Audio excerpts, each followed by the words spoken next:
கொடுக்க போறேன்னா ஷூட் அடிக்க சொல்லி கொடுக்கணும். ஃபர்ஸ்ட் ஆஃப் ஆல் நீங்க என்ன பண்ணணும்னா ஷூட் அடிக்கும் போது இந்த இடத்துல அடிக்கணும்.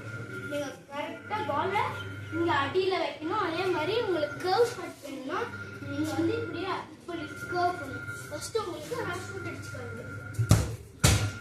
ஷூட் அடுத்ததான் உங்களுக்கு நான் கர்வ் ஷாட் அடிச்சு காமிக்க போறேன். வாங்க பார்க்கலாம்.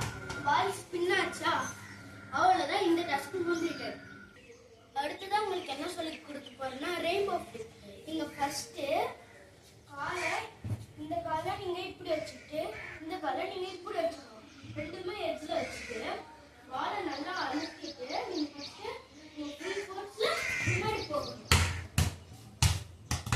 இதே மாதிரி நீங்க பிராக்டிஸ் பண்ணிட்டே இருந்தீங்கன்னா வந்துடும். அவ்வளவுதான். இதுவும் கம்ப்ளீட்டா அடுத்ததான் நம்ம என்ன பண்ண போறோம்னா ஜக்கிங். ஃபர்ஸ்ட் நீங்க என்ன பண்றீங்கன்னா பால் தூக்கிட்டு அடிச்சு கேட்ச் பண்ணணும். செகண்ட் நீங்க என்ன பண்ணணும்னா 2 தாட்டி இப்படி அடிச்சு இப்படி கேட்ச் பண்ணணும். அடுத்ததா தேர்ட் ஃபோர்த் அந்த மாதிரியே போகணும். லாஸ்டா உங்களுக்கு இப்படி வரும்.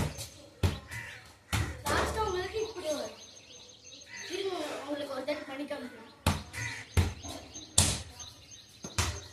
பாத்தீங்களா? இதே மாதிரி உங்களுக்கு நெக்ஸ்ட் டைம் அவ்வளவுதான்.